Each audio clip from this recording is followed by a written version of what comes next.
لوی اختر چې د مسلمانانو یو ستر دینی ټولنیز او کلتوري جشن دی او ټول مسلمانان یو شان دغه جشن په ځانګړو خوښۍ سره لمانځي، پکې څاروي حلالوي او د یو بل لیدنو او کتنو ته ورځي، چې د اختر په رانږدې کېدو سره په بازارونو کې د خلکو ګڼه ګوڼه د پخوا په پرتله ډیره تر سترګو کېږي او خلک د اړتیا وړ توکو اخیستلو لپاره بازارونو ته ورځي.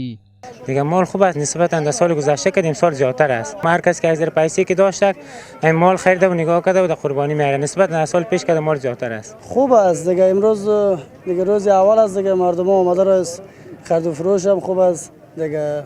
شما خبر دارید که مال بازار تازه اومده است دیگه. از خاطر قربان خریدن آمدم، خریدارم دیات هست، مالم دیات هست، من قربانی میکنم، از خاطر هم آمدم. مال تا 6000 تا 10000 و 15000 داره، کلان کلان خودشو 15000 داره. په همدې حال کې یو شمیر دیني عالمان لوی اختر فلسفه د ستر الهي حکمتونو او قربانیو څخه ډکه یادوي، ځکه په دې ورځ ابراهیم علیه السلام خپل زوی اسماعیل علیه السلام د ستر پروردګار جل جلاله په امر د قربانۍ ډګر ته حاضر کړ، چې مسلمانان په دې ستر قربانۍ ویاړي او هغه د بشر په تاریخ کې د احسار یو بېساری مثال ګڼي.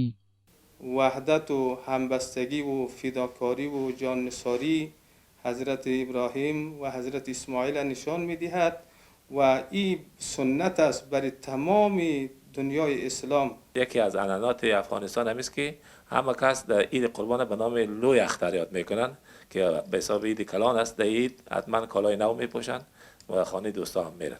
که څه هم د افغانستان ټول خلک لوی او وړوکی اختر په ځانګړو اسلامي مراسمو سره لمانځي، لیدنې کتنې چې د دغه اختر د مراسمو یوه برخه ګڼل کیږي، خلک د خفګان او کینو په هیرولو سره په خوښۍ د دوستانو او خپلوانو کورونو ته ورځي.